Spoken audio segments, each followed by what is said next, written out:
A paz do Senhor, gente.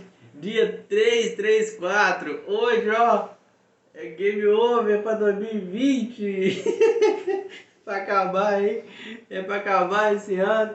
E para você que tá vendo aí, provavelmente você tá vendo isso em 2021, né? Para acabar em 2021. Quem tá vendo aí o próximo ano, mas é qualquer ano que você tá vendo, 2022, 2050, 2099.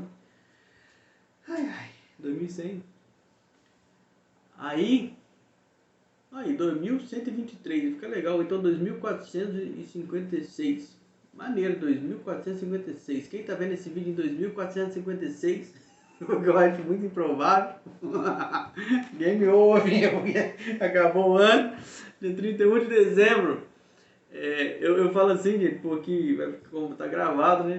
Vai ficar pros próximos anos. Que praticamente ninguém, muito para não falar ninguém, muitas poucas pessoas estão acompanhando, né? Durante este ano, durante todos os dias. Eu também vacilei alguns dias, mas eu tive alguns problemas, tive alguns imprevistos, eu furei alguns dias, tive que regravar em outros dias, mas o negócio é terminar dia 31 de janeiro, acaba e ó, acaba e vai tudo para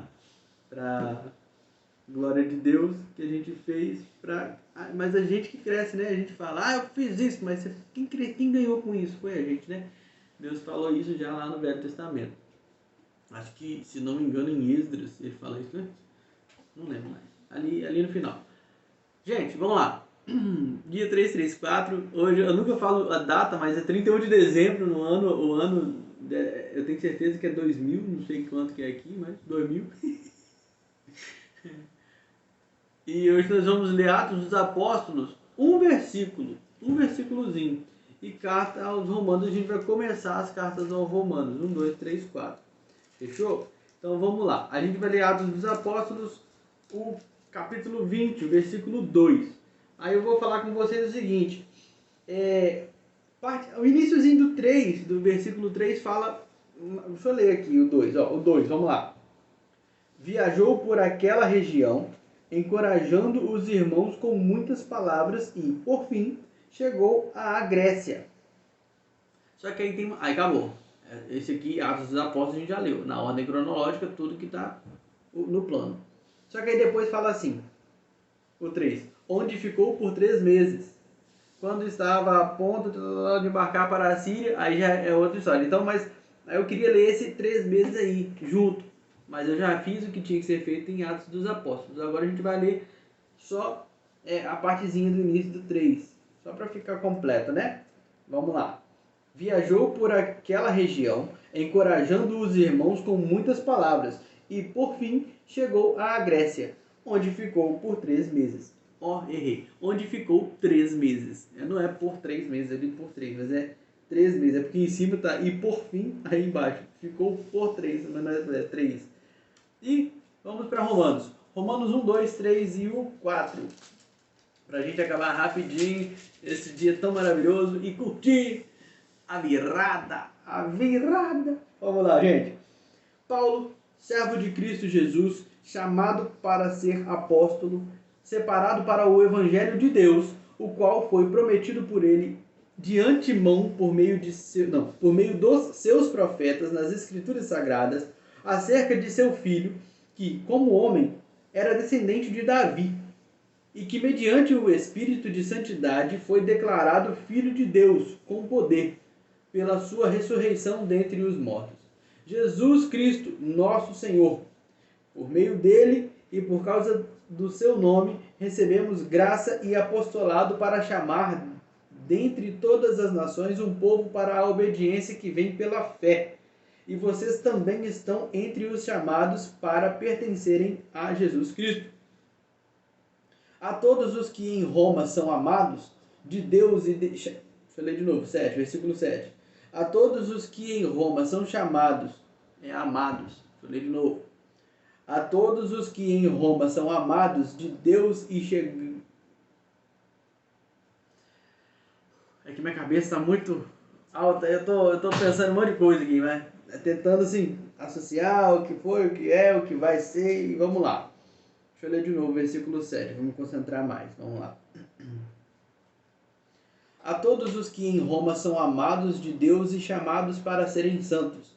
A vocês, graça e paz da parte de Deus, nosso Pai, e do nosso Senhor, e do Senhor Jesus Cristo. Antes de tudo, sou grato a meu Deus mediante Jesus Cristo, por todos vocês, porque em todo o mundo está sendo anunciada a fé que vocês têm. Deus, a quem sirvo de todo o coração pregando o evangelho de seu Filho, é minha testemunha de como sempre me lembro de vocês em minhas orações. E peço que agora, finalmente, pela vontade de Deus, seja-me aberto o caminho para que eu possa visitá-los. Anseio vê-los a fim de compartilhar com vocês algum dom espiritual para fortalecê-los, isto é, para que eu e vocês sejamos mutuamente encorajados pela fé. Quero que vocês saibam, irmãos, que muitas vezes planejei visitá-los, mas fui impedido até agora. Meu propósito é colher algum fruto dentre vocês. Meu propósito é colher algum fruto entre vocês, assim como tenho colhido entre os demais gentios. Sou devedor tanto a gregos como a bárbaros, tanto a sábios como a ignorantes. Por isso estou disposto a pregar o evangelho também a vocês que estão em Roma. Não me envergonho do evangelho, porque é o poder de Deus para a salvação de todo aquele que crê, primeiro do judeu, depois do grego. Porque no evangelho é revelada a justiça de Deus. Uma justiça que do princípio ao fim é pela fé, como está escrito: o justo viverá pela fé. Portanto, a ira de Deus é revelada dos céus contra toda a impiedade e injustiça dos homens que suprimem a verdade pela injustiça. Pois o que de Deus se pode conhecer é manifesto entre eles, porque Deus lhes manifestou. Deixa eu ler de novo, o 19. Pois o que de Deus se pode conhecer é manifesto entre eles, porque Deus lhes manifestou. Pois desde a criação do mundo, os atributos invisíveis de Deus, seu eterno poder e sua natureza divina, têm sido vistos claramente, sendo compreendidos por meio das coisas criadas, de forma que tais homens são indesculpáveis. Porque, tendo conhecido a Deus, não o glorificaram como Deus, nem lhe renderam graças, mas os seus pensamentos tornaram-se fúteis e o coração insensato deles obscureceu-se. Dizendo-se sábios, tornaram-se loucos e trocaram a glória do Deus imortal por imagens feitas segundo a semelhança do homem mortal, bem como de pássaros, quadrúpedes e répteis. Por isso Deus os entregou à impureza sexual, segundo os desejos pecaminosos do seu coração, para a degradação do seu corpo entre si. Trocaram a verdade de Deus pela mentira, e adoraram e serviram a coisas e seres criados em lugar do Criador, que é bendito. Deixa eu ler isso aqui de novo. Tá numa vírgula, ficou tudo diferente. 25. Trocaram a verdade de Deus pela mentira, e adoraram e serviram a coisas e seres criados, em lugar do Criador, que é bendito para sempre. Amém. Por causa disso, Deus os entregou a paixões vergonhosas. Até suas mulheres trocaram suas relações sexuais naturais por outras, contrárias à natureza. Da mesma forma, os homens também abandonaram as relações naturais com as mulheres e se inflamaram de paixão uns pelos outros. Começaram a cometer atos indecentes, homens com homens, e receberam em si mesmos o castigo merecido pela sua perversão. Além do mais, visto que desprezaram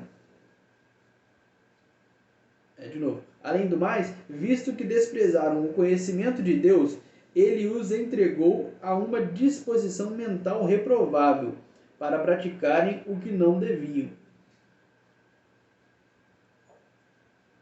Tornaram-se cheios de toda sorte de injustiça, maldade, ganância e depravação. Estão cheios de inveja, homicídio, rivalidades, engano e malícia. São bisbilhoteiros, caluniadores, inimigos de Deus, insolentes, arrogantes e presunçosos. Inventam maneiras de praticar o mal, desobedecem a seus pais. São insensatos, desleais, sem amor pela família, implacáveis.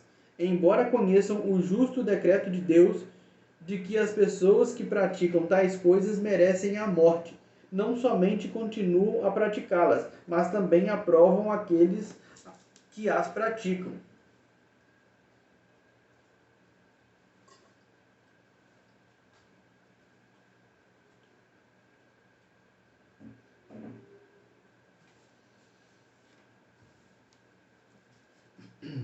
Portanto, você que julga os outros é indesculpável, pois está condenando a si mesmo naquilo que julga, visto que você que julga pratica as mesmas coisas.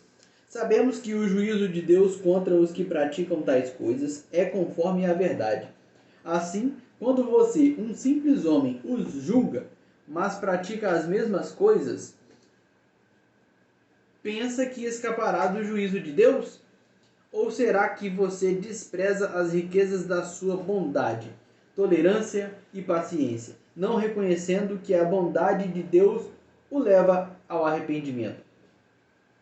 Contudo, por causa da sua teimosia e do seu coração obstinado, você está acumulando ira contra si mesmo para o dia da ira de Deus, quando se revelará o seu justo julgamento. Deus retribuirá a cada um conforme o seu procedimento. Ele dará vida eterna aos que, persistindo em fazer o bem, buscam glória, honra e imortalidade. Mas haverá ira e indignação para os que são egoístas, que rejeitam a verdade e seguem a injustiça. Haverá tribulação e angústia para todo ser humano que pratica o mal.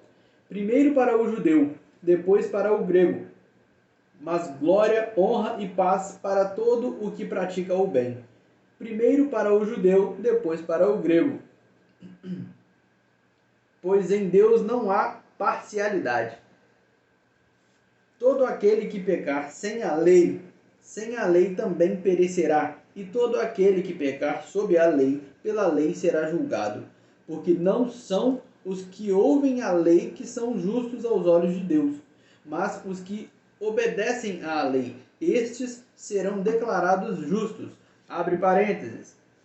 De fato, quando os gentios, que não têm a lei, praticam naturalmente o que ela ordena, tornam-se lei para si mesmos, embora não possam a lei, embora não possuam a lei, pois mostram que as exigências da lei estão gravadas em seu coração. Disso dão testemunho também a sua consciência e os pensamentos deles, ora acusando-os, ora defendendo-os. Fecha parênteses. Isso tudo se verá no dia em que Deus julgar os segredos dos homens, mediante Jesus Cristo, conforme o declara o meu Evangelho. Ora, você leva o nome de judeu, apoia-se na lei e orgulha-se de Deus. Você conhece a vontade de Deus e aprova o que é superior, porque é instruído pela lei. Você está convencido de que é guia de cegos, luz para os que estão em trevas, instrutor de insensatos, mestre de crianças, porque tem na lei a expressão do conhecimento e da verdade. E então, você que ensina os outros, não ensina a si mesmo? Você que prega contra o Você que prega contra o furto, furta? Você que diz que não se deve adulterar, adultera? Você que detesta ídolos, rouba-lhes os templos? Você que se orgulha da lei, desonra a Deus desobedecendo à lei? Pois, como está escrito, o nome de Deus é blasfemado entre os gentios por causa de vocês. A circuncisão tem valor se você obedece à lei, mas se você desobedece à lei, a sua circuncisão já se tornou incircuncisão. Se aqueles que não são circuncidados obedecem aos preceitos da lei, não serão eles considerados circuncidados? Aquele que não é circuncidado fisicamente, mas obedece à lei, condenará você que, tendo a lei escrita e a circuncisão, é transgressor da lei. Não é judeu quem o... De novo. Não é judeu quem o é apenas exteriormente, nem circuncisão... Não, de novo. Nem é circuncisão a que é meramente exterior e física. Não. Judeu é quem o é interiormente, e circuncisão é a operada no coração, pelo Espírito, e não pela lei escrita. Para estes o louvor não provém dos homens, mas de Deus. Que vantagem há então em ser judeu, ou que utilidade há na circuncisão?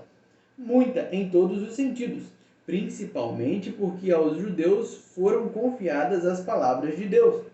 Que importa se alguns deles foram infiéis? A sua infidelidade anulará a fidelidade de Deus? De maneira nenhuma. Seja Deus verdadeiro e todo homem mentiroso, como está escrito, para que sejas justificado nas tuas palavras e prevaleças. Mas, se a nossa injustiça ressalta de maneira ainda mais clara a justiça de Deus, que diremos? Que Deus é injusto? Não, de novo. Que Deus é injusto por aplicar a sua ira? Entre parênteses, estou usando um argumento humano. Claro que não. Se fosse assim, como Deus iria julgar o mundo? Alguém pode alegar ainda. Alegar, de novo.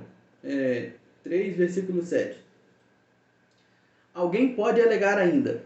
Se a minha mentira ressalta a veracidade de Deus, aumentando assim a sua glória, por que sou condenado como pecador?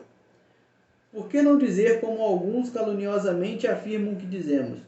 Façamos o mal para que nos venha o bem. Não, para que nos venha o bem. A condenação dos tais é merecida. Que concluiremos então? Estamos em posição de vantagem? Não. Já demonstramos que tanto judeus quanto gentios estão debaixo do pecado, como está escrito.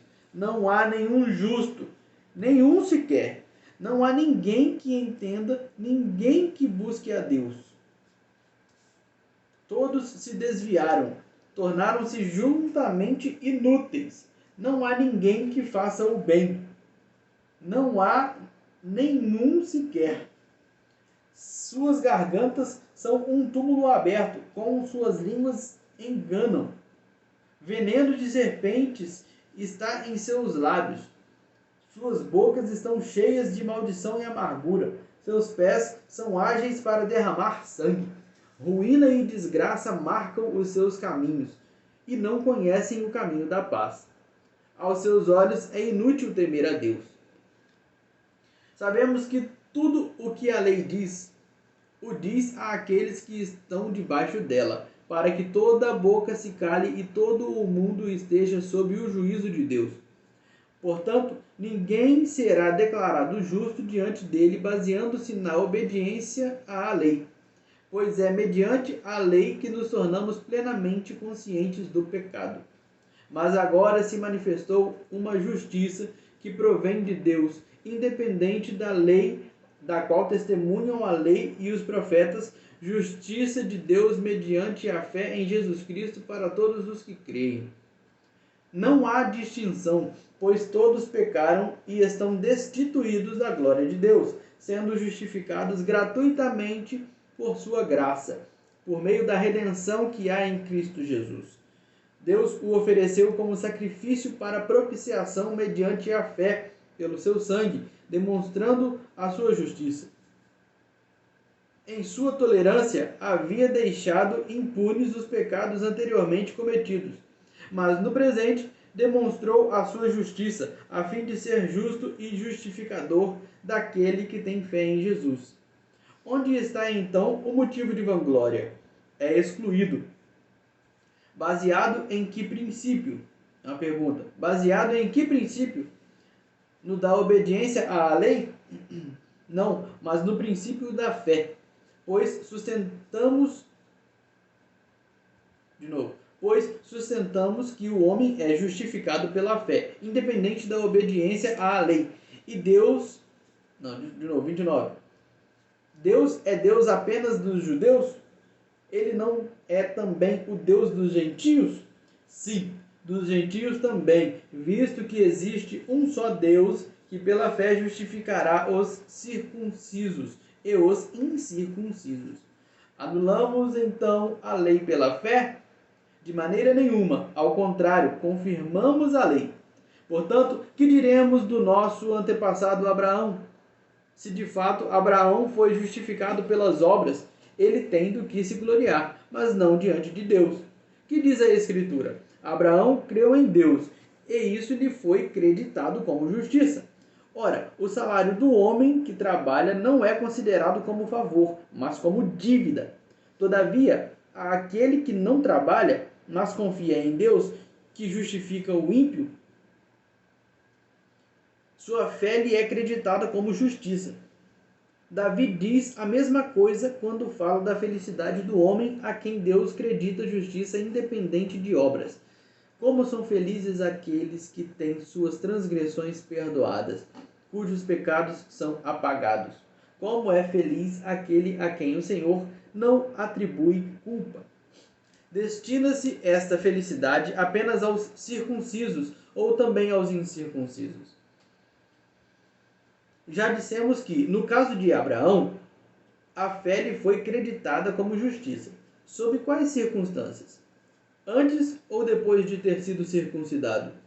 Não foi depois, mas antes. Assim ele recebeu a circuncisão como sinal, como selo da justiça que ele tinha pela fé, quando ainda não fora circuncidado.